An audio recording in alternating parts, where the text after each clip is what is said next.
debaixo d'água. O homem não move montanhas.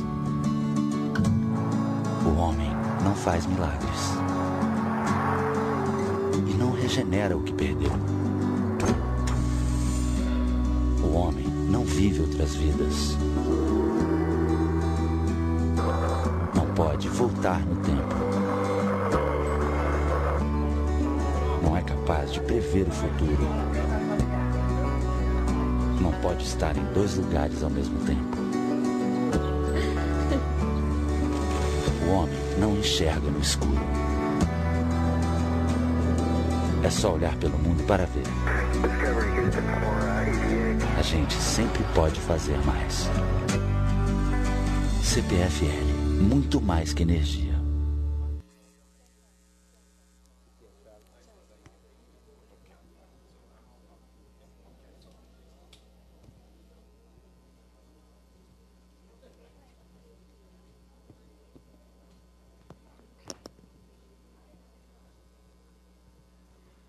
Boa noite a todos, aos presentes e aos internautas que estão nos acompanhando pelo site. E hoje nós estamos dando continuidade à nossa programação de Café Filosófico com o módulo O Cuidado com o Relacionamento Pessoal, com curadoria de Renato Giannini Ribeiro.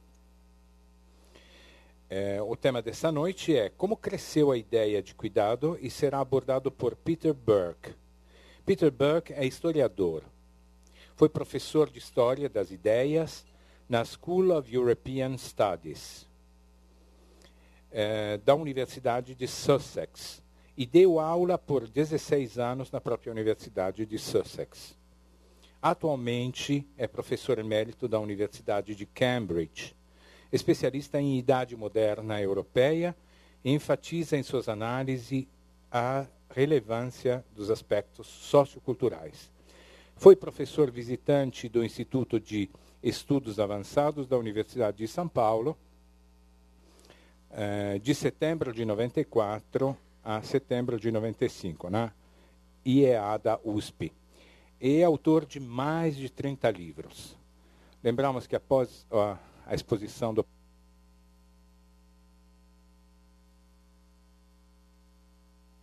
Tem algum problema? Bom, voltou.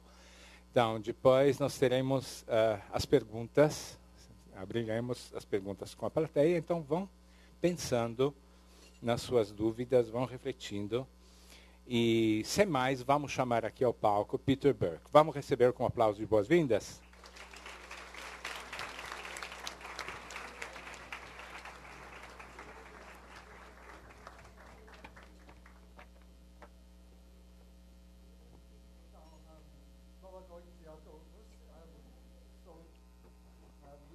Boa noite, eu peço desculpas, eu não estou conseguindo ouvir o palestrante aqui na cabine. Infelizmente vou falar inglês para ficar mais à vontade, mas confio no tradutor. Okay, I was asked to speak to you about the rise Sobre o surgimento do cuidado. I was given the title Me in Portuguese, deram o título em Como português, Nasceu o Cuidado. Como Nasceu o Cuidado. I have some doubts Eu tenho algumas about dúvidas the idea sobre of a ideia Nascer. I come em back si, to that. e eu vou voltar a esta ideia. I will certainly speak Mas eu vou falar certamente sobre esta mudança que aconteceu ao longo do tempo. A minha contribuição para esta série é a contribuição do ponto de vista de um historiador, interessado especialmente nas mudanças vagarosas ao longo dos séculos. Eu vou falar dos últimos 500 ou 600 anos e o valor, a abordagem histórica deste assunto, deste grande problema, o conjunto de problemas. O valor seria que nos tornemos conscientes das alternativas para a maneira que fazemos as coisas aqui e agora. Se nós pensamos sobre as formas alternativas de fazer as coisas, nos tornamos muito mais conscientes das forças sociais que formam nosso próprio sistema deste cuidado. E, se nos tornamos conscientes dessa maneira, nos what tornamos kind of reform, what conscientes kind do of que change tipo de is mudança possible, é possível practical, e in a given prático place em algum and a given determinado lugar e em algum determinado momento. time. But before Mas I antes launch myself de into eu a começar historical account, com a there is minha one preliminary problem. a questão histórica, temos um problema preliminar. O que é exatamente este cuidado? The term is a rather vague O one. termo é um pouco vago Actually, e, de fato, it seems to me to be me parece que becoming ele está se tornando vaguer and vaguer. muito mais vago com o passar do tempo. Today, Hoje, North Americans os norte-americanos usam a I frase care about you "eu me preocupo com você", when they quando used to say o que eles estão tentando dizer é "eu gosto de você", even, talvez até "eu te amo".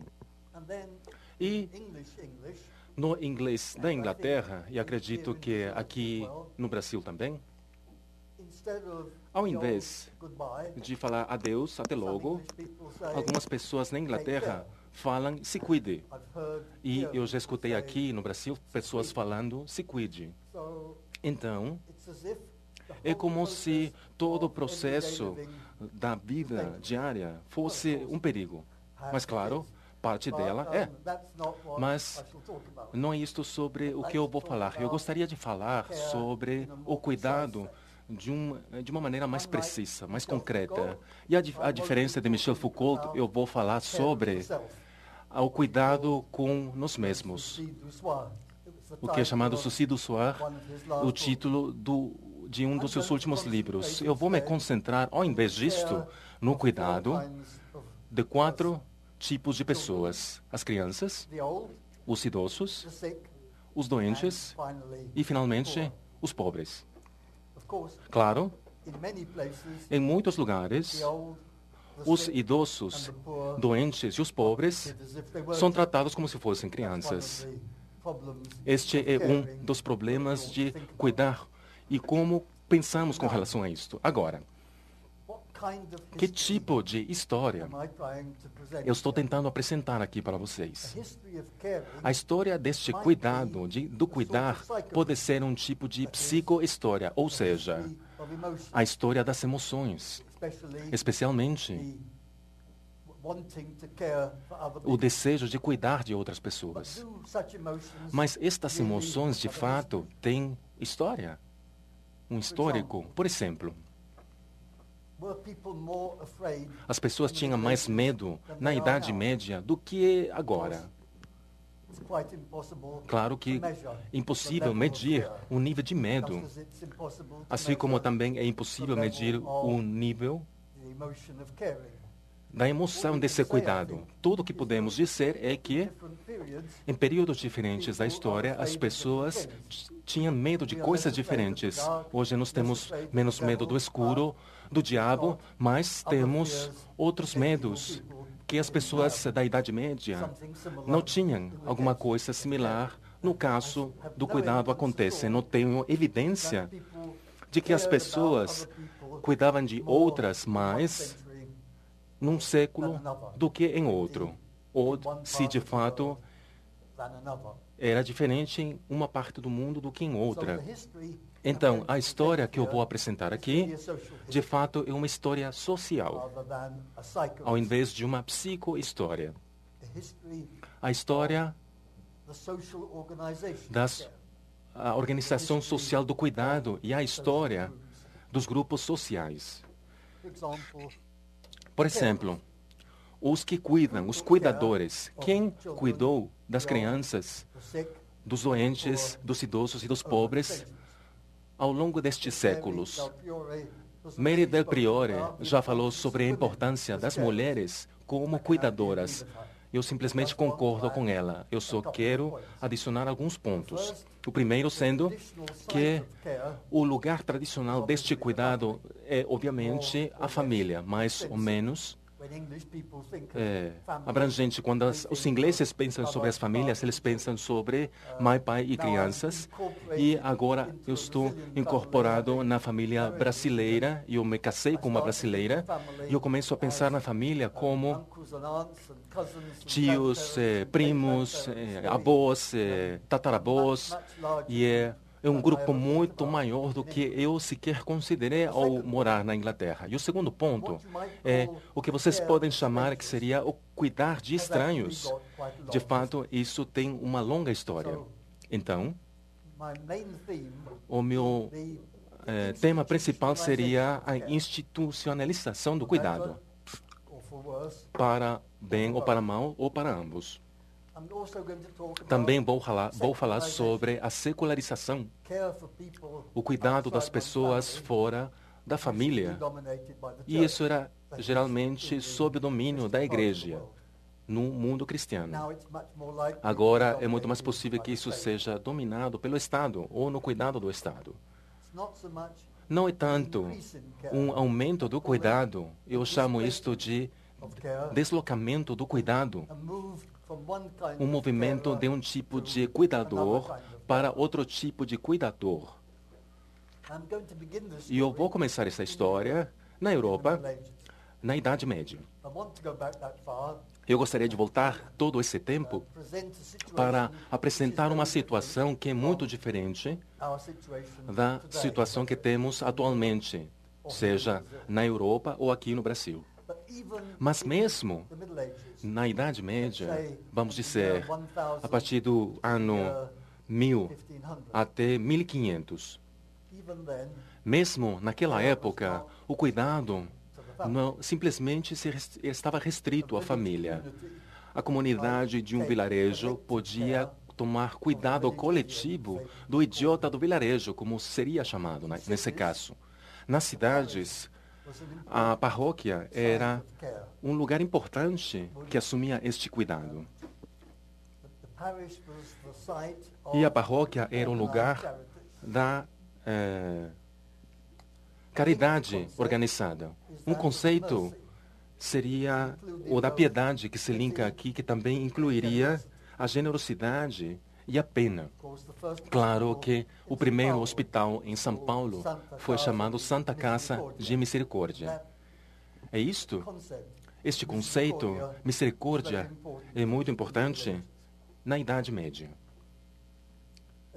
Novamente, a ideia dos pobres de Deus, que vocês podem associar com Madre Teresa de Calcutá, de fato, esta é uma ideia medieval que sobreviveu ao longo destes séculos. De fato, os pedintes na Idade Média, eles seriam como os pedintes dos países budistas hoje em dia. Eles diziam que ajudavam as pessoas mais prósperas. Os ricos dariam dádivas aos pobres, mas os pobres, claro, davam aos ricos a oportunidade de ganhar méritos aos olhos de Deus e ter mais certeza de atingir um lugar no céu. De qualquer maneira, a igreja recomendava aos fiéis que realizassem o que era chamado os 7 trabalhos corporais da misericórdia: alimentar os pobres, dar água aos sedentos, dar roupas aos nus, visitar os prisioneiros, dar abrigo aos sem teto, visitar os doentes e enterrar os mortos. Acredito que isso é interessante, que o cuidado na Idade Média se estendeu até os mortos, assim como para os vivos. Os mortos precisavam de um funeral apropriado e, claro, também de orações pelas suas almas. Tudo isto sendo parte do cuidado como as pessoas da Idade Média o entendiam.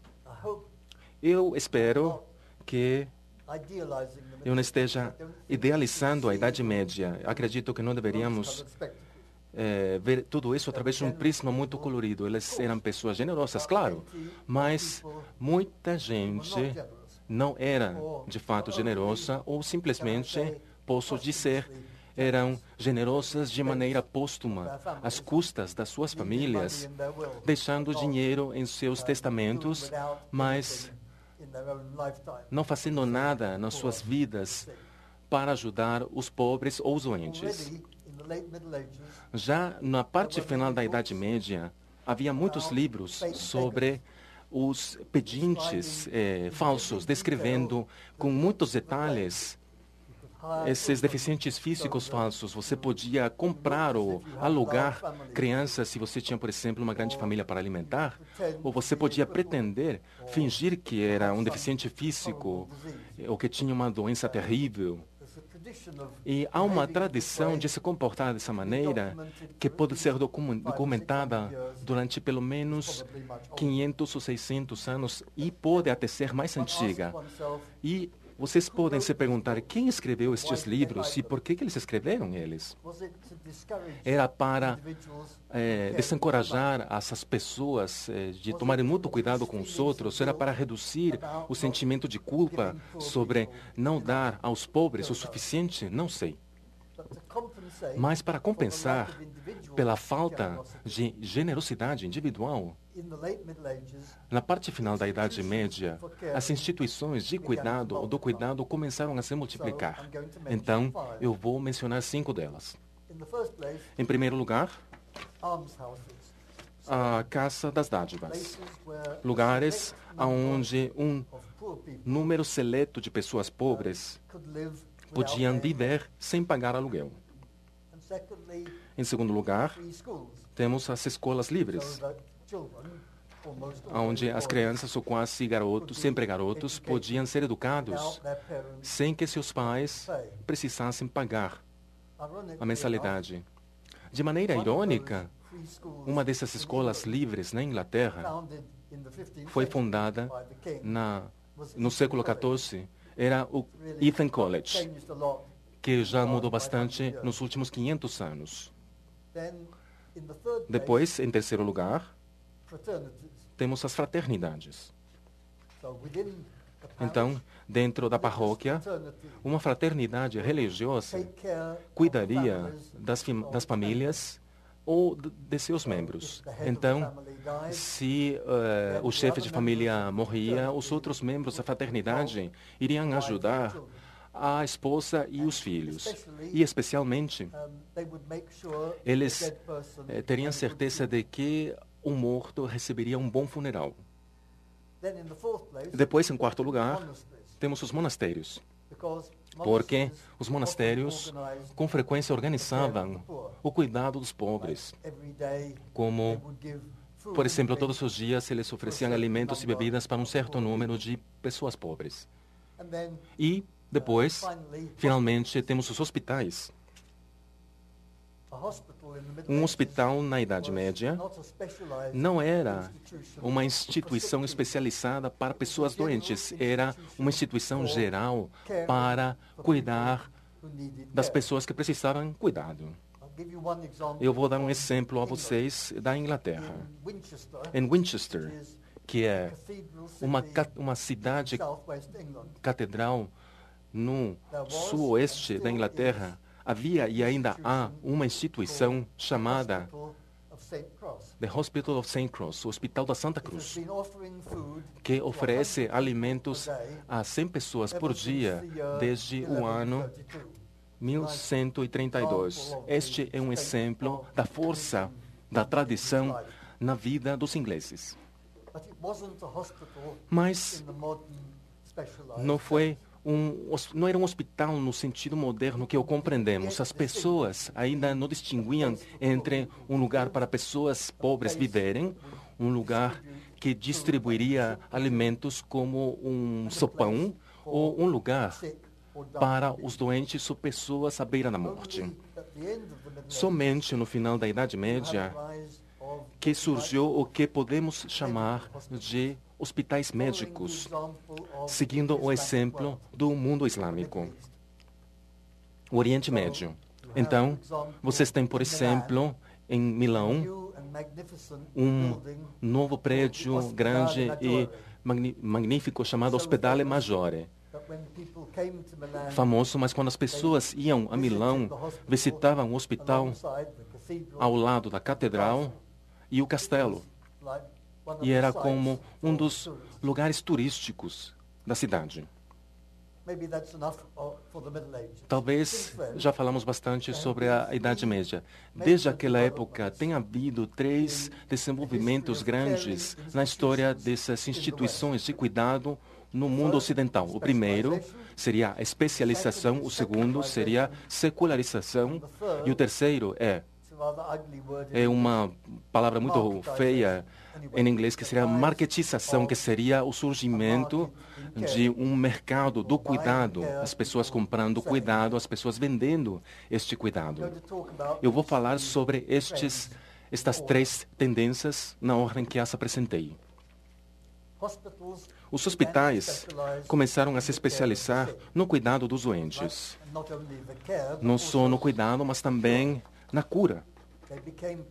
Eles se tornaram lugares nos que os pacientes podiam simplesmente melhorar e voltar para suas casas. Eles se tornaram muito mais numerosos. Parece incrível, mas nos Estados Unidos, no ano 1800, só havia 2 hospitais. 100 anos mais tarde, havia 400 hospitais. Então, este é uma mudança social radical. Mais especialização. Um tipo particular de hospital para cuidar das crianças abandonadas. Se vocês vão para a Florença hoje, com muita probabilidade vocês irão olhar para um prédio maravilhoso da época do Renascimento chamado Ospedale degli Innocenti, que foi construído no século XV, às custas da corporação da seda, que era uma das corporações mais ricas da Florença. E ele foi construído porque havia muitas mães não casadas que não tinham os meios para sustentar seus filhos.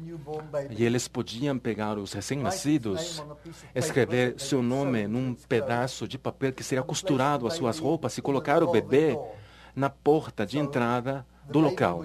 Então, o bebê entraria ou ingressaria ao hospital, ninguém saberia quem era sua mãe, ninguém podia vê-la.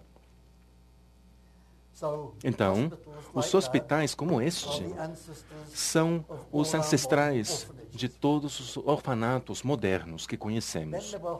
Depois havia hospitais que se especializavam no cuidado dos doentes mentais. Um caso famoso em Londres é o hospital chamado Bedlam. Bedlam quer dizer confusão, bagunça, mas era uma maneira de dizer Bethlehem, que seria Belém. Era um monastério de Belém. E durante a Reforma Protestante, os monastérios foram abolidos. Então, esse monastério se tornou um hospital, esse mosteiro. E, gradualmente, ele se especializou em o que as pessoas chamam de loucos. E, no século XVIII, as pessoas começaram a se referir aos doentes mentais como doentes, como pacientes. E, finalmente, no século XIX, vemos a profissionalização dos cuidadores e sua especialização também. Então, não só os médicos, eles também têm psiquiatras, enfermeiras e, finalmente, também as trabalhadoras ou trabalhadores sociais de diversos tipos.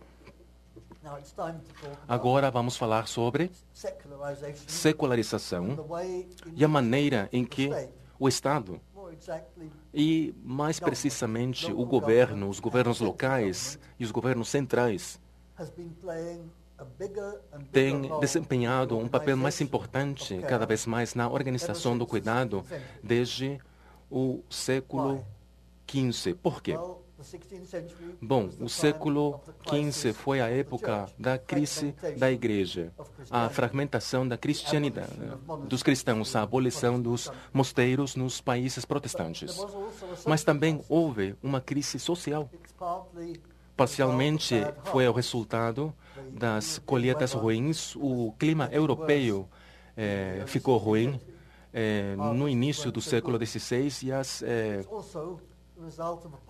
e também isso foi um resultado da explosão da população. Então, mais e mais pedintes pobres iam até as cidades, o que levou a o que os sociólogos hoje chamam de pânico moral. O governo percebeu que precisava fazer alguma coisa. A primeira reação que teve foi mandar os mendigos de volta às paróquias nas que eles nasceram. Então, o que eles fizeram no século XVI foi que o cuidado é uma tarefa local, uma obrigação local. Mas essa política não funcionou. Então, algumas cidades estabeleceram o que foi chamado de casas de trabalho. Os pobres foram alimentados, mas não muito, claro, e eles precisavam trabalhar e muito. De uma maneira, era uma maneira de cuidar as pessoas, mas eu posso dizer que é uma forma pouco cuidadosa de cuidar, já que em alguns lugares as condições nessas casas de trabalho eram feitas eram ruins o suficientes deliberadamente para que as pessoas decidissem ir embora. E toda a atitude dos governos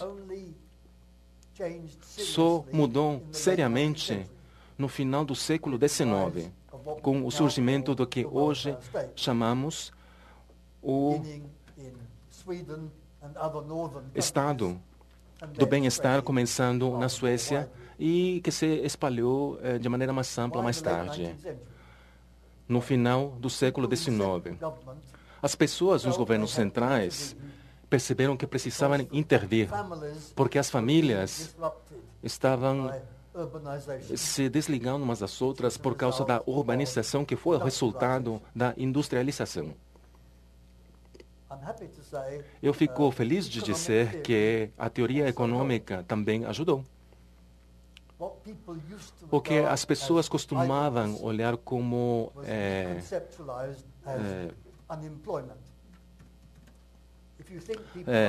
simplesmente falta de o que fazer foi considerado como falta de emprego. E talvez a melhor coisa a fazer, você pode pensar, será castigá-lo. Se você pensa um desempregado, você pode pensar que eles precisam de cuidado, de ajuda, para que eles possam arrumar um outro emprego. E os desempregados são comparados aos idosos, os doentes, ao invés de serem comparados com criminosos, como costumava ser feito. Então, houve um processo que pode ser chamado de nacionalização do cuidado. Um movimento para se afastar da misericórdia individual ou da piedade com relação a certos grupos, para que isso passasse às mãos de organizações maiores administradas pelo governo. Mais tarde, a internacionalização do cuidado, a globalização, se vocês quiserem chamá-la assim, que seria a base das organizações internacionais. A Cruz Vermelha, por exemplo, em 1863, o Médecins Sans Frontières, em 1971. O Famine Relief, agora, geralmente, organiza internacionalmente, e isso é feito através de organizações como a Oxfam. E a nacionalização e a internacionalização levaram à burocracia. O surgimento de uma nova profissão, que seria o trabalhador social, o surgimento de uma legião de gestores do cuidado, que administram o cuidado, a saúde, os benefícios do emprego e assim por diante. O que costumava ser uma questão direta e pessoal se tornou indireta.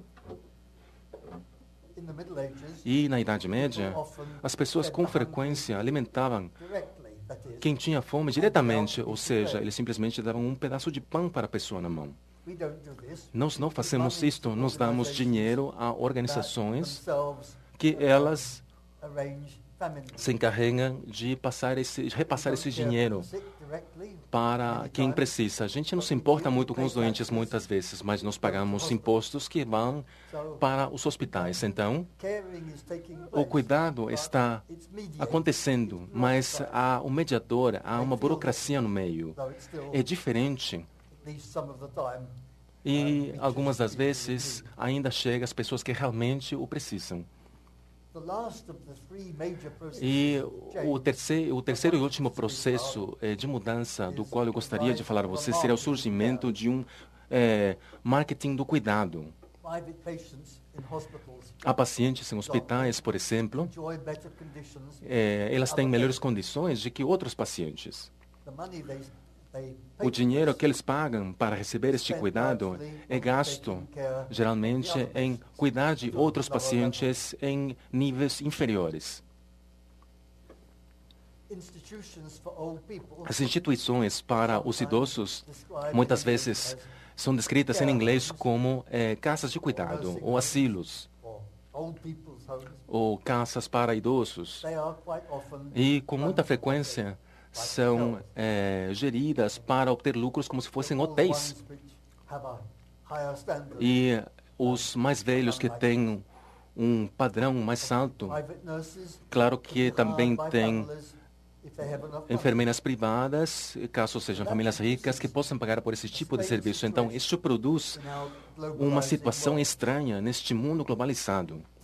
Hoje, há muitas mulheres que abandonam o cuidado pessoal dos seus parentes e filhos, pessoas idosas, por exemplo, nas Filipinas, digamos. E elas vão para a Espanha e elas fazem o mesmo tipo de trabalho, mas elas fazem isso para ganhar dinheiro que depois mandam de volta para suas famílias nas Filipinas. Novamente, o cuidado que costumava ser direto está se tornando indireto. E como último exemplo, como este último exemplo apresenta, temos a geografia do cuidado. Nos Estados Unidos, o mercado domina isto, apesar da recente reforma do presidente Obama para a saúde. Na Europa, você ainda pode ver uma divisão entre o norte protestante ou os católicos do sul. Na Europa do Norte, ainda há mais cuidado público associado ao estado do bem-estar da prosperidade, que aumenta por causa do número crescente de idosos na população. Na Europa do Sul, há mais cuidado privado e há um maior desempenho da velha instituição da família. Como vocês podem ver, a história que eu estou contando a vocês não é a história do progresso, pelo menos não do progresso geral. Pode ser, e pode haver muitos pequenos progressos.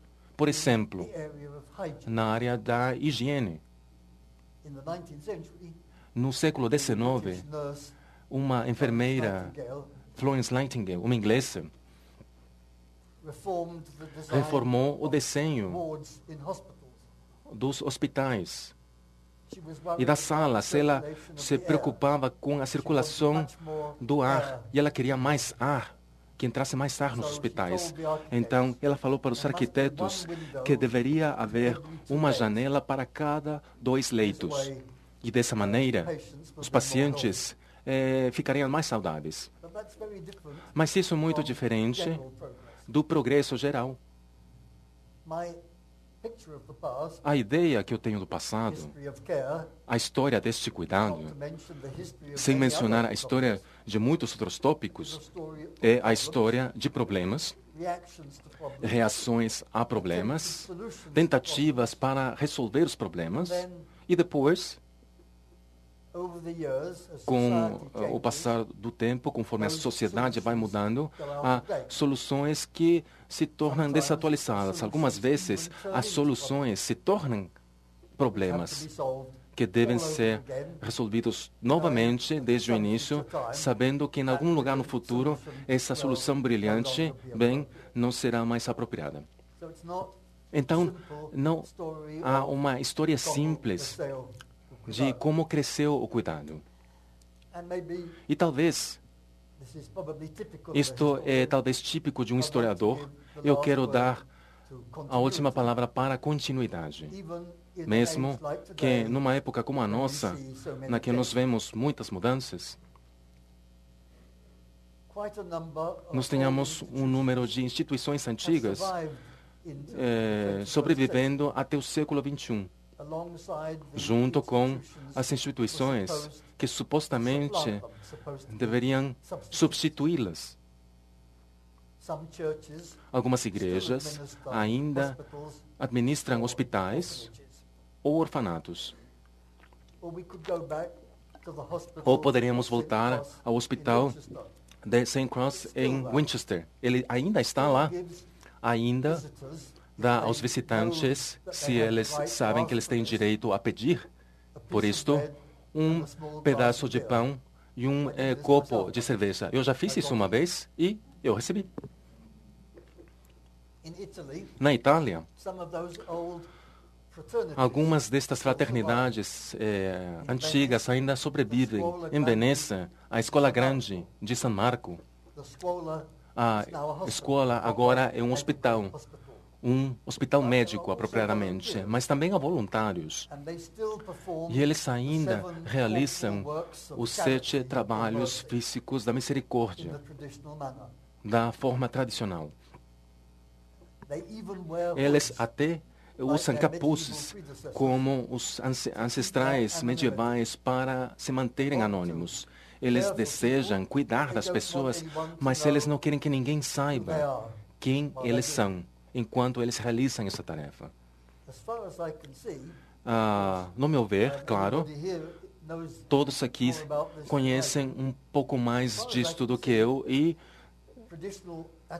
as atitudes tradicionais nas instituições ainda sobrevivem em algumas partes do Brasil, ou pelo menos era assim até recentemente. Foi durante os 80 que eu visitei Minas Gerais pela primeira vez e não só para as cidades grandes, mas para algumas outras menores. E numa cidade pequena, eu encontrei uma idosa que disse que era que fazia parte de uma irmandade. E eu perguntei por que ela se juntou a eles. E ela disse: eu quero ter certeza de ter um bom lugar para ser enterrada. E isto foi puramente da Idade Média. E há muitas pessoas medievais que tomaram a mesma decisão para se associarem a esse tipo de instituição pelo mesmo motivo. E, no meu ver, vocês podem não concordar comigo, a família como instituição parece, como instituição do cuidado, parece estar em melhor forma aqui no Brasil do que na Inglaterra e em outros países europeus. E não precisa falar, isso me impressiona mais e mais cada ano, conforme eu vou ficando mais velho. Eu começo a pensar, vamos supor que eu não tenha mais a possibilidade de me cuidar sozinho. O que aconteceria comigo na Inglaterra? Eu seria mandado para um asilo. E talvez num dos melhores, porque provavelmente eu não tenho dinheiro bastante para pagar por um bom. Mas o que aconteceria comigo no Brasil? Eu seria colocado na casa de algum membro da minha família numerosa. Eu seria depositado num canto para observar as atividades nas quais eu não posso mais participar. Eu sei qual que eu prefiro. O cuidado pessoal por pessoas que eu conheço. E vocês? Obrigado.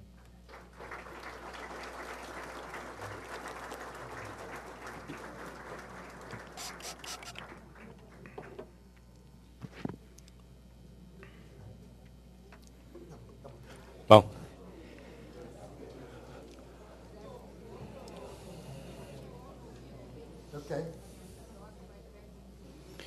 Muito bem, depois desse quadro sobre a institucionalização do cuidado e, digamos, esse escurso histórico, né, sobre o cuidado, eu gostaria de fazer uma provocação, professor. Na Itália, se diz que uma ONG, o objetivo de uma ONG é retirar o dinheiro dos pobres dos países ricos e dá-los aos ricos dos países pobres. O que o senhor acha disso? Não, eu gostaria de abrir o debate para vocês. Vocês têm perguntas, então levantem a mão e serão atendidos na ordem. Procurem serem objetivos para que todos possam participar. E aguardem um segundo a câmera e também o microfone, porque está sendo gravado. Obrigado.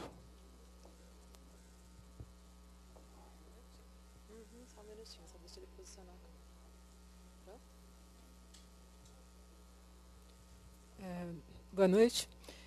Eu gostaria de, talvez, pedir um pouco uma comparação com as instituições, mas as instituições de previdência social. Né? Quando eu penso no welfare state na Suécia, como o senhor citou, e particularmente na França, que mantém um sistema de solidariedade muito bem constituído, né? E comparativamente a nós aqui, que nós não temos um sistema de solidariedade correlato, e a gente se sente talvez amedrontado diante da possibilidade de que a família, como instituição de proteção social, esteja em vias de extinção, embora não pareça, ou não pareça relativamente à Inglaterra. Então, eu pediria um pouco que, se possível, né, se voltasse um pouco sua análise, um pouco para qual que é o futuro dessas instituições de previdência social, de welfare state, ou de État-providence na França, né? De qual que é o futuro disso diante dessa globalização, né? Uma transnacionalização que nos faz cada vez menos significativos, né? Diante das instituições de cuidado de saúde ou de previdência. É isso. Bem, eu gostaria de falar duas coisas relacionadas a isto. A primeira é, acredito que, quando nos comparamos instituições em países diferentes, geralmente, cada uma delas tem as suas vantagens e desvantagens. E, para colocar isso de maneira muito rude, que possa estimular um pouco mais a discussão mais tarde, eu acredito que a Europa do Norte tem uma vida pública melhor do que o Brasil. Mas eu não acredito que tão boa a vida privada deles, não acredito que não seja tão boa quanto no Brasil. E essas duas coisas se conectam. Ter uma família grande, cuidadosa e boa é bom, por um lado, mas, por um lado, você tem parentes políticos. Esse seria meu primeiro comentário. O segundo comentário é relacionado ao futuro. Você perguntou sobre isso. E o futuro próximo não parece ser muito bom. Eu estive na Inglaterra semana passada, onde o governo está prestes a anunciar muitos cortes para os serviços sociais e os serviços da previdência que você mencionou. Isso está acontecendo na França. Eu vi isso no jornal. Pessoas que se manifestaram em Paris contra os cortes. E, independente do que eles estejam tentando fazer, haverá cortes no orçamento porque estão pagando muitos interesses nos empréstimos e os contribuintes precisam pagar essas enormes contas. Então, mesmo a Suécia, que costumava estar à ponta do serviço de saúde, está tendo cortes. E num sistema democrático, a maior parte dos votos no Partido Social Democrático estão muito associados com o Estado da Previdência. Então, nós temos essa crise. Parece que estamos passando por uma idade dourada, mas quando eu era adolescente, o Serviço Nacional de Saúde era novo na Inglaterra e parecia funcionar muito bem, mas agora parece funcionar de maneira péssima. E, parcialmente, ele funcionou bem porque muitas pessoas, de fato, não o usavam. Mas as pessoas perceberam que eles tinham direitos. E quando todo mundo começou a requerir esses serviços, o sistema simplesmente não conseguiu lidar com a quantia. Então, o que parece ser uma solução pública maravilhosa para o problema deste cuidado em muitas áreas, não tem tanto sucesso hoje e o futuro parece muito pior do que o presente. Desculpe que eu fale isso para você, mas isto é como me parece estar neste momento.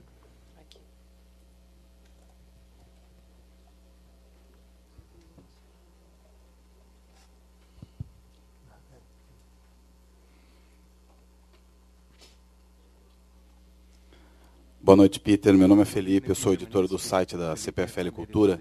E nesse exato instante a gente está transmitindo essa palestra no cpflcultura.com.br/ao vivo. Cerca de 160 pessoas nos acompanham nesse momento e já passaram mais de 350 pessoas desde que a gente começou a transmissão. Foram deixados vários comentários, mais de 300, além de 35 tweets referentes à palestra de hoje. De várias cidades se acompanham, várias cidades do Brasil, de fora também. Chile, Holanda e Eslovênia te acompanham nesse exato instante. Da Eslovênia, a Juliana ela fez um comentário assim, ela diz: aqui na Eslovênia visitei o Centro de Crise para Crianças e Adolescentes. Ela diz assim: parece um hotel, é lindo. E a pergunta que eles escolheram para fazer para você é da Cibele, e ela te pergunta assim: atualmente nossas crianças estão sendo cuidadas pelas escolinhas, creches. Os pais têm um maior objetivo, ter e não ser, deixando seus filhos aos cuidados de outros. Ela gostaria que você comentasse sobre esse comportamento.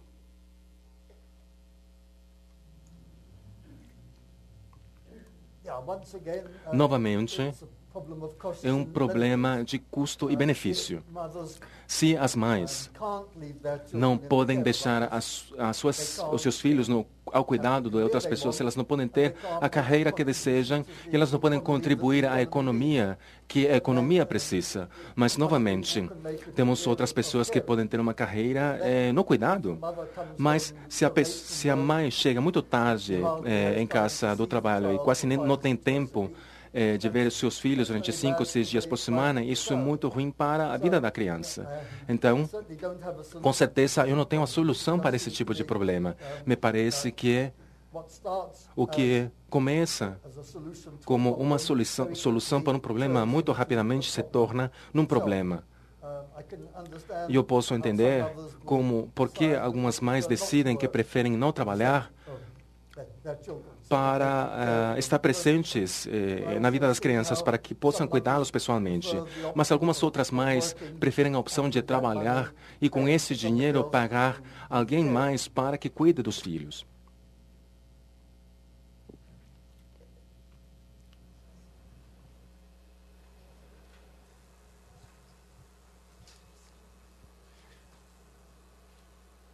Boa noite, professor.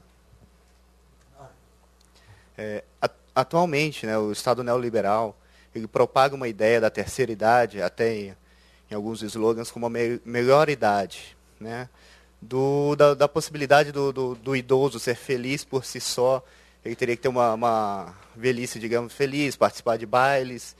E isso seria uma forma de transferência do Estado neoliberal da responsabilidade do cuidado com a terceira idade, de cada um tem que tomar esse cuidado por si só, ou seria esse conceito, talvez, do próximo, de ser cuidado por próximo, esse conceito de terceira idade, seria uma transferência, uma própria estratégia do Estado neoliberal de se isentar da responsabilidade do cuidado do idoso.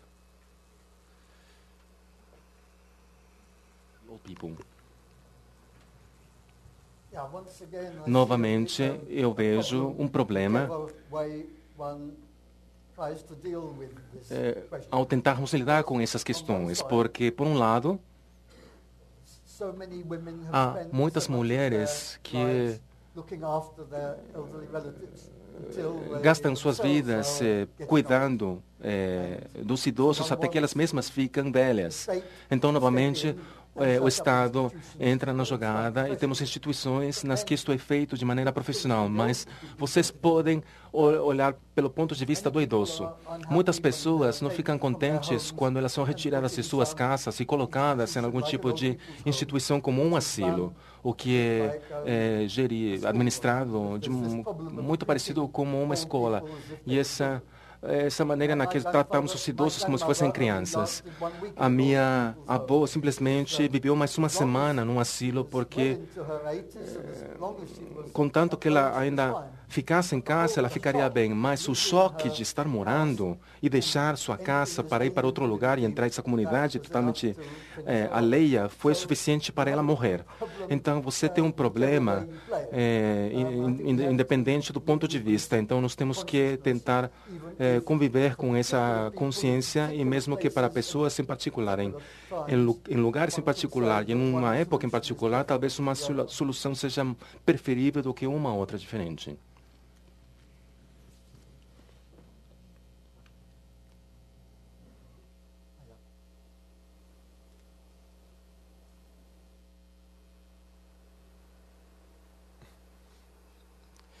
Boa noite. Eu gostaria de fazer uma pergunta que concerne um pouco a situação política do século XX em geral, né? Que a gente viu a ascensão do populismo, né?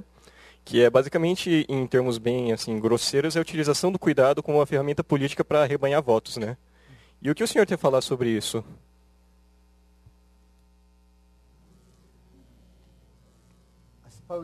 Eu acredito que se os políticos de fato conseguem cumprir o que eles dizem, talvez não foi uma ideia tão ruim. Mas com certeza eles fazem promessas, eles recebem os votos e não fazem nada. Então eu sou contra esta última parte, sim.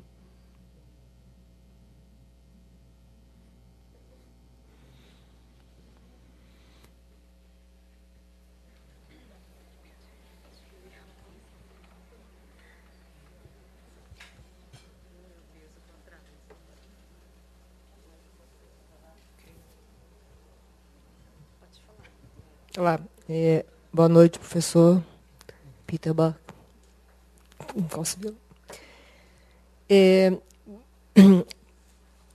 O senhor, na sua exposição, fez questão de afirmar que estava falando do ponto de vista de um historiador que chama atenção para as continuidades. E os seus exemplos foram nessa direção, né, de mostrar a continuidade entre instituições da Idade Média, muitas das quais persistem até hoje no nosso mundo aí moderno, globalizado, etc. Eu queria fazer uma ponderação e gostaria de ouvi-lo sobre isso. Mas como pensar essa continuidade sem também levar em consideração que a história do mundo nos últimos 4, 5 séculos passou também por transformações muito importantes e por rupturas, né? Então, gostaria de saber se essas rupturas, como, por exemplo, o advento do capitalismo, o crescimento da globalização, né, a institucionalização do próprio cuidado, inclusive a mercantilização, né, o fato de que o cuidado passa a ser também um negócio sob o capitalismo e, portanto, muda o seu sentido, né? Como o senhor chamou atenção aí, quer dizer, o cuidado, quando ele se torna mais um negócio, né, rentável e que visa o lucro, ele se transforma radicalmente. Quer dizer, então, como também olhar para essa história, né, entendendo essas transformações. E aí queria terminar também respondendo um pouco a sua provocação final, para dizer que, na minha percepção, a família brasileira está em processo muito rápido de transformação. Então, eu não sei se a expectativa de todos aqui nessa sala, né, pode ser, num futuro, a mesma expectativa que o senhor teria hoje, né, de ser acolhido por uma ampla família extensa, tá certo? Que hoje se transforma muito rapidamente, que provavelmente num futuro não seria mais capaz de nos acolher enquanto idosos, né? Bom, é isso. Thank you. Bem, eu concordo com o fato de que a mudança é essencial. Nós podemos dizer que para os historiadores é o ponto de partida. E eu organizo esta apresentação relacionada a grandes mudanças, especialmente mudanças em instituições como a especialização e a secularização e, finalmente, o surgimento do mercado. Mas, após ter falado isso, eu não gostaria que vocês tivessem a impressão de que tudo muda, mesmo após alguns séculos. Para mim é fascinante perceber como, de maneira distinta, o passado continua até o presente. E as mudanças tecnológicas talvez seriam o mais óbvio e mais rápido. As instituições mudam mais lentamente, mas a mentalidade das pessoas também muda muito mais lentamente ainda. E por este motivo, acredito que nós temos muitas dessas continuidades. Acredito que as continuidades são importantes para as grandes mudanças, mas são parte do que precisamos lembrar como um todo.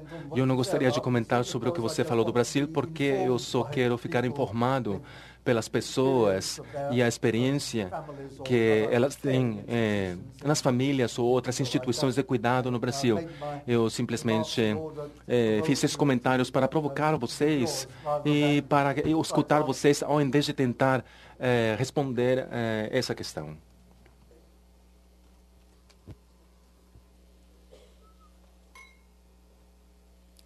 Peter, mais uma pergunta da internet, veio do Bernarduques, é assim que ele se define na internet.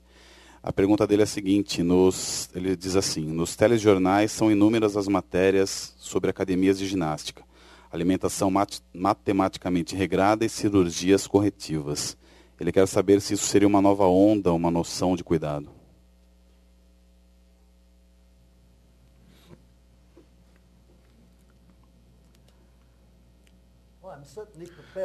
Com certeza eu estou preparado para admitir a possibilidade de que a mudança tecnológica levará a novas formas de organizar o cuidado.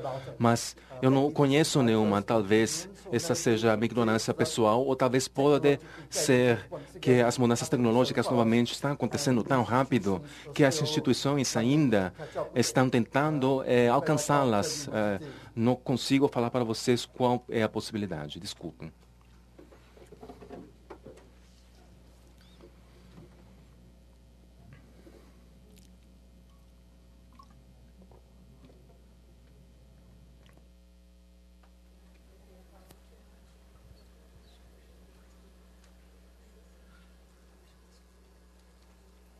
Boa noite.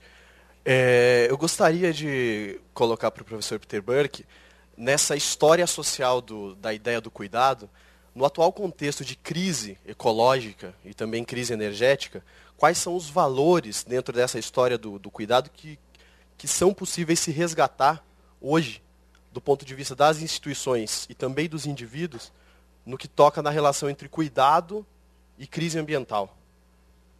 Crisis.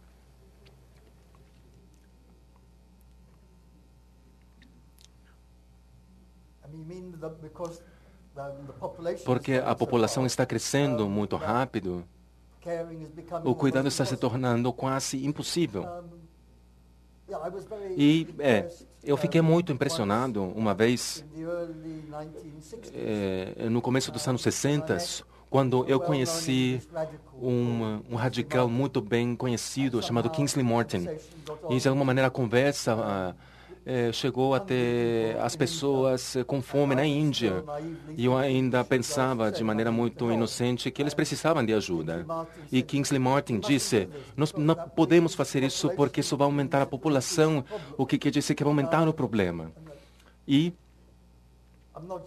eu não tenho certeza se ele estava certo, mas a pressão da população nos recursos da terra, com certeza é algo que os cuidadores, especialmente os organizadores do cuidado, têm a tendência a esquecer. Temos que as pessoas precisam encontrar maneiras de resolver esses problemas e eu não tenho nenhuma solução para te apresentar.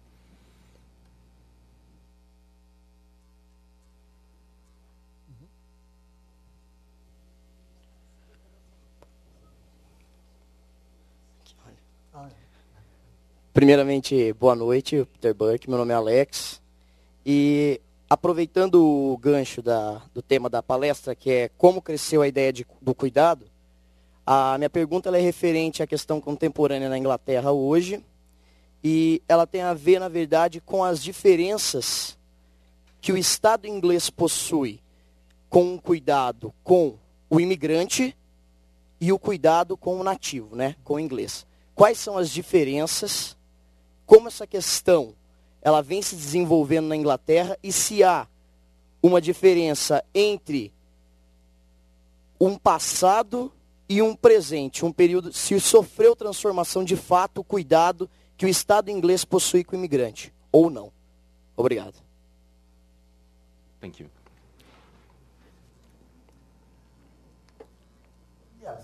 Sim, acredito que houve mudanças. É muito difícil fazer um resumo delas. Acredito que eu lembro a primeira onda séria de imigrantes que chegou no final dos 40 e no início dos 50 e da Índia, Paquistão e mais tarde quando o Bangladesh se tornou independente. E a primeira onda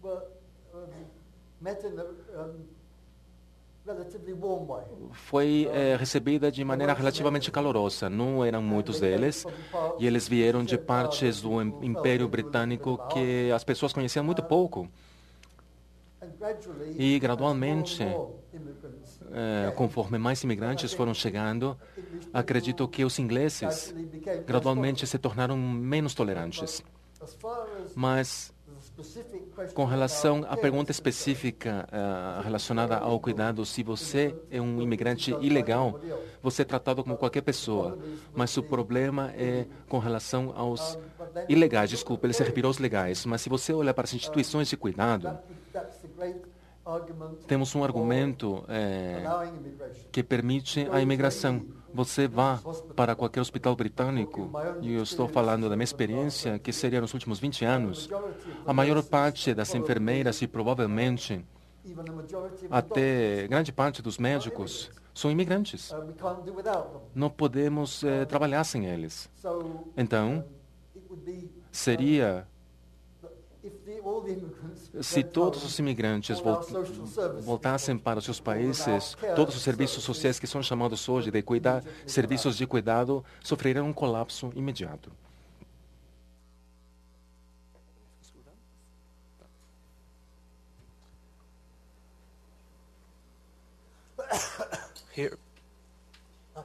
Boa noite.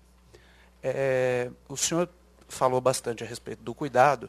E a gente tem uma historinha, ou pelo menos é da nossa cultura, que o excesso de cuidado, ele às vezes pode ser maléfico. No caso, quando uma criança ela é muito cuidada, eles dizem que a criança é mimada. E isso pode trazer um problema para a vida futura dela, em como ela vai enfrentar o mundo. Por ela não ter enfrentado grandes dificuldades durante a infância, como isso vai se refletir no caráter dela, ou na personalidade. O senhor também falou do estado de bem-estar social, o welfare state. Quer dizer, o Estado toma para si a função de dar o cuidado. O senhor acha que existe um limite em como o Estado pode cuidar? Quer dizer, o Estado pode, em certas situações, estar dando tanto cuidado a ponto de certa forma, estar agindo de uma forma, está influenciando no caráter, na personalidade, na criação do cidadão, e isso pode ser uma coisa negativa, vamos falar, o Estado está mimando o cidadão por dar um excesso de cuidado?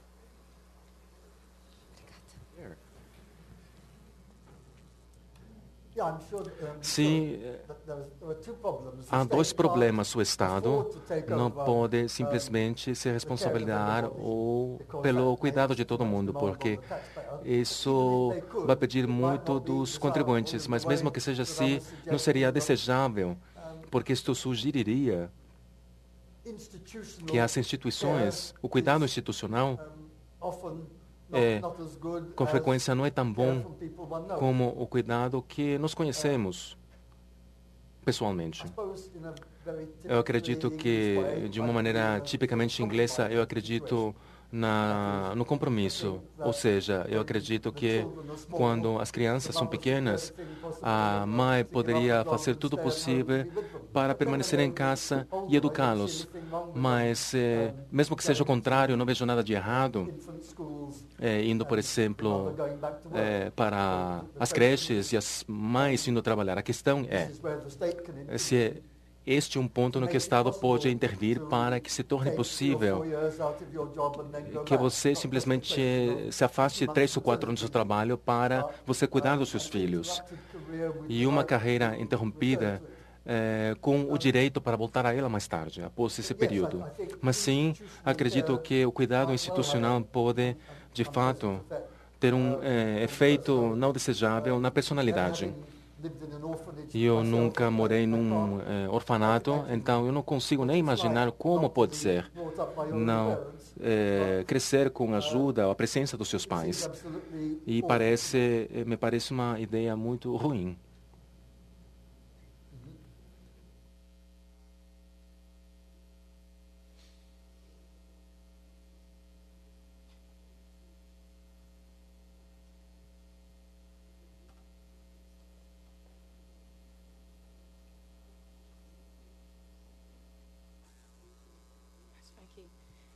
Sobre essa questão da institucionalização que o senhor citou, e também dessa visão do cuidado como uma questão até que está virando um negócio, e vou tocando também nessa questão das mães, que muitas param de trabalhar para cuidar dos filhos e outras que preferem trabalhar e pagar alguém, me fez parar para pensar se não é necessário uma certa vocação para ter esse cuidado com as pessoas.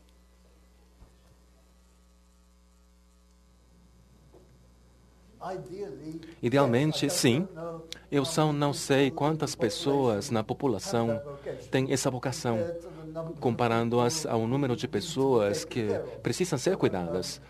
Então, eu posso dar um chute e seria que não há suficientes cuidadores vocacionais para os que precisam. Então, a sociedade precisará encontrar formas de organizar todos esses outros cuidadores. Então, isso também implica que a vocação e a organização são incompatíveis. E talvez o tipo de pessoa que decide trabalhar para Oxfam ou para Médecins Sans Frontières talvez tenha vocação porque eles se juntaram para trabalhar por menos dinheiro do que eles poderiam receber fazendo outras coisas. Então, eles estão fazendo isso porque, de fato, se preocupam com outras pessoas. E talvez seja mais efetivo porque é organizado. O único perigo é se a administração da organização se torna muito pesada e ocupa muitos recursos para que talvez, no final das contas, não cheguem até as pessoas que realmente os precisam. Boa noite. O senhor aqui.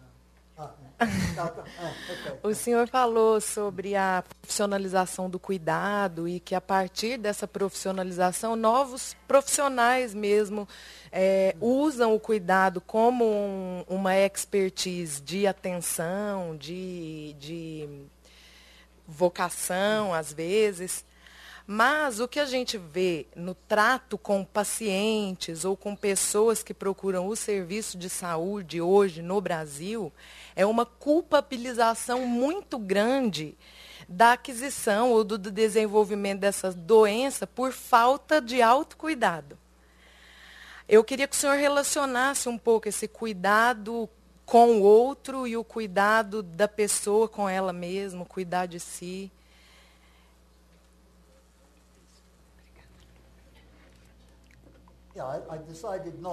Eu decidi não falar sobre o cuidado de nós mesmos, mas eu entendo que isto é parte da ideia por completo. Por exemplo, e há um debate muito quente em países como a Inglaterra e os Estados Unidos sobre pessoas que são obesas. e que elas são responsáveis pela sua condição física e que elas precisariam fazer alguma coisa, mesmo há uma discussão sobre se elas não deveriam receber tratamento médico gratuito se elas continuassem com essa forma de vida que pode piorar a sua condição física. E o mesmo que acontece em debates sobre o fumo. Mas já que você levantou essa questão, eu vou aproveitar essa oportunidade para falar uma coisa que eu já falei antes, é que há um perigo verdadeiro quando os profissionais pensam que sabem coisas que de fato não conhecem a fundo o suficiente. E considerando, por exemplo, o que nós lemos nos jornais na Inglaterra nos últimos 3 anos, são os trabalhadores sociais que, por exemplo, podem retirar ou remover as crianças do seu lar, das famílias, por nenhum motivo específico. E eles pensavam, por exemplo, que, o pai estava molestando a criança, ou que o tal pai ou mãe não estava fazendo tal coisa. E há problemas com pessoas que não têm um conhecimento local, mas acreditam que entendem a situação. E eu não sei o que nós podemos fazer com relação a isto. Eu posso ver que há profissionais habilitados, e os profissionais podem fazer coisas que outras pessoas não podem fazer, mas o problema é, talvez com todas as profissionais, seria que você acredita que sabe e entende a situação mais do que você de fato entende.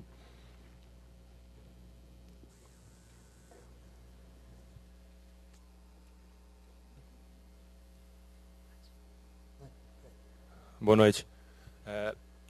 Amarrando um pouco o que o nosso amigo fala de instituição, de cuidado, quando eu tenho crianças que elas recebem de uma instituição um cuidado socioeducativo e nela, na sua grande maioria, eu encontro muita carência e ela busca o que ela não tem em casa, nessa instituição e nos educadores, que por sinal são bem preparados para isso.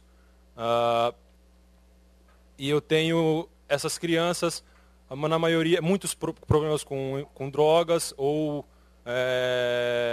de comportamento. Mas o que é percebido nelas é muito essa falta do que ela não tem em casa dos próprios pais. E aí uma pergunta fica... outro caso, muitas mães... relatos, a frase colocando assim como uma média seria eu não consigo cuidar dele, ele dá muito trabalho, eu não aguento mais, como empurrando esse cuidado para a instituição ou abandonando mesmo de fato essa criança. E aí a questão é como essa criança para frente vai tratar esse cuidado, como ela vai, se ela não tem isso em casa, isso também gera uma agressividade nela ou ela se esconde, mas na grande maioria passa por uma agressão, ou com colegas, ou verbal, né? Então, isso vira uma bola de neve para frente, né?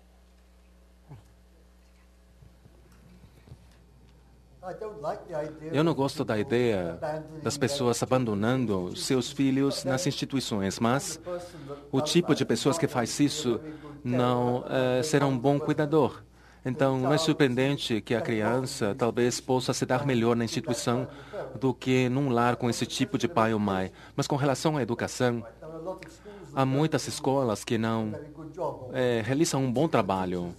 Alguns professores que não realizam um bom trabalho. Então, tem havido um movimento na Inglaterra e alguns pais decidiram ensinar os filhos eles mesmos.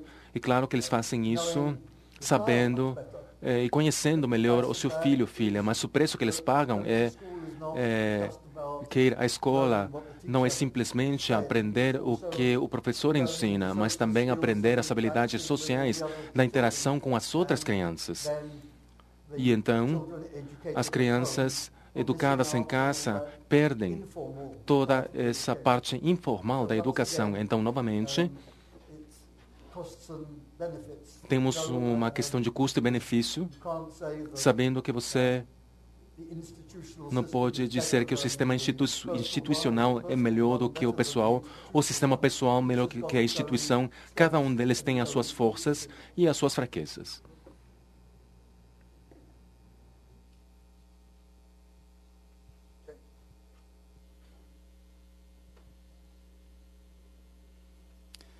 Peter, a Cláudia, ela cita um exemplo brasileiro. Ela fala assim: no caso do Brasil, no Rio de Janeiro, de forma mais específica, o tráfico cumpre o papel do Estado ao cuidar de um morro, por exemplo. Ela queria que você falasse sobre esse aspecto do cuidado, né, do tráfico, do crime, cuidando de uma população.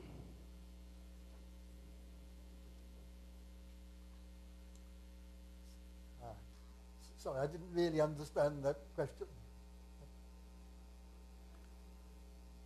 A Cláudia, ela fala que no Rio de Janeiro existem alguns morros que são controlados pelo tráfico.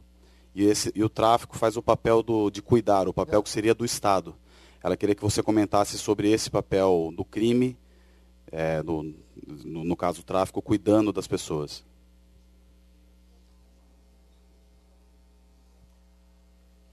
Yes, it's funny for me as a foreigner who's been only a few times ever to Rio de Janeiro and has never entered a favela. This puts me in a rather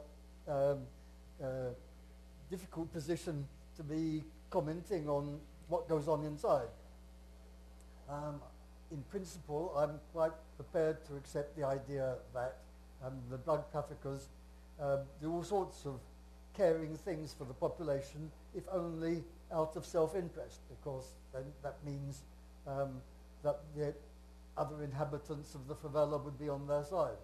But I don't know what it feels like, because to have some idea, one would have had to talk to a lot of favelados, and even that favelados, e mesmo talvez isto não seja suficiente, mas talvez precisaremos viver lá para ver como é, para responder essa pergunta apropriadamente.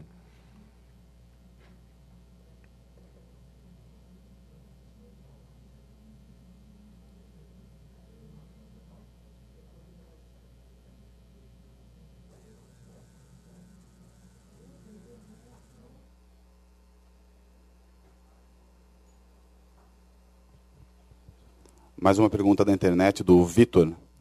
Ele diz assim: Peter, o senhor estuda a obra de Gilberto Freire e ele te pergunta se há alguma contribuição do Gilberto Freire para o tema do cuidado.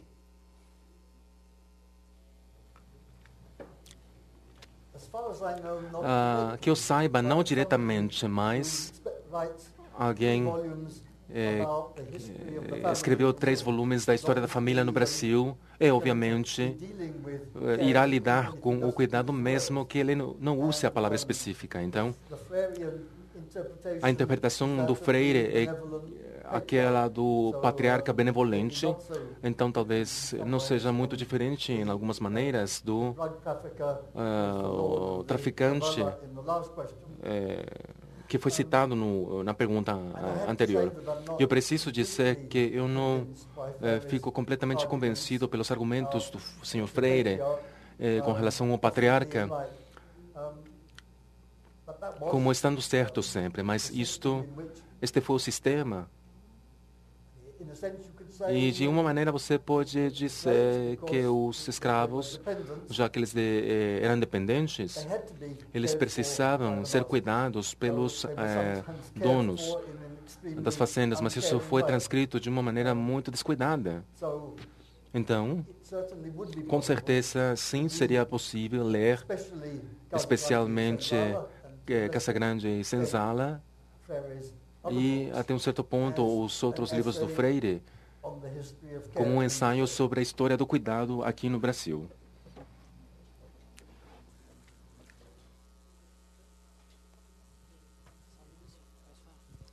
Boa noite. Não sei se o senhor conhece, aqui em Campinas existe um programa da Prefeitura que chama SAPECA. É uma sigla que é Serviço de Apoio e Proteção à Criança em Situação de Risco. Quando as crianças são retiradas dos seus lares, eles preparam famílias para acolher essa criança, enquanto a família de origem cuidada, tratada para o retorno dessas crianças aos lares. Eu fico pensando, o que tem isso a ver com antiguidade ou contemporâneo? Se isso auxilia ou não, como é que o senhor vê isso?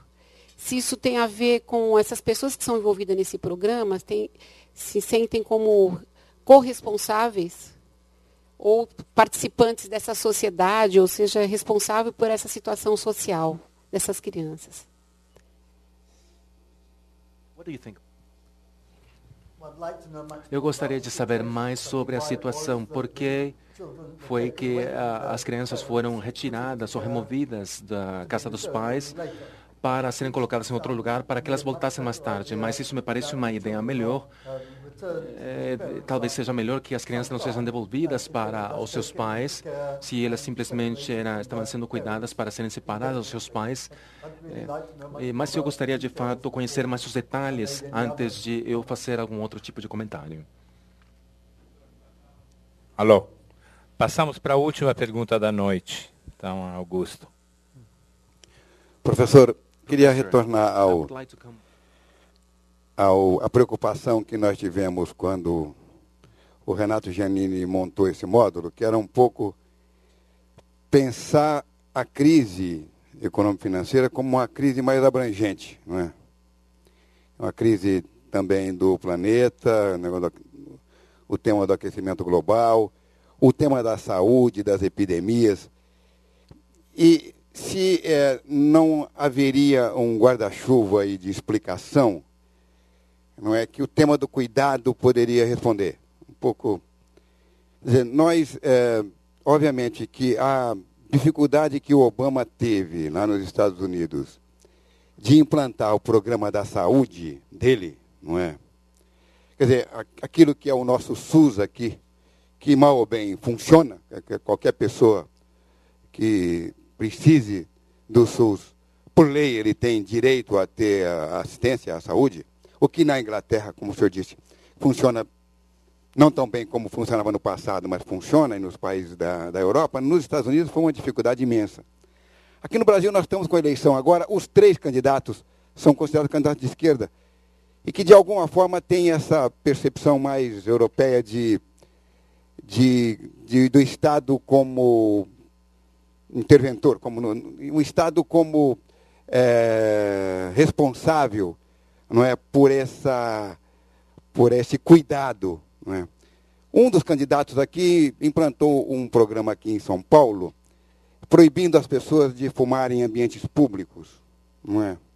E há toda uma reflexão, né, dos liberais aqui, mais aguerridos aqui no Brasil, dizendo que as pessoas, os indivíduos, têm consciência, têm condições de resolver suas próprias questões e não precisavam de leis do Estado, etc.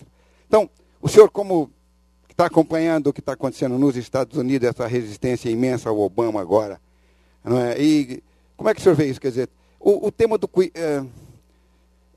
cuidado volta a os conceitos novos sobre esse tema. Quer dizer, nós fomos pouco cuidadosos.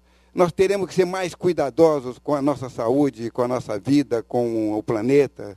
Um pouco, queria que o senhor terminasse com uma reflexão desse tipo.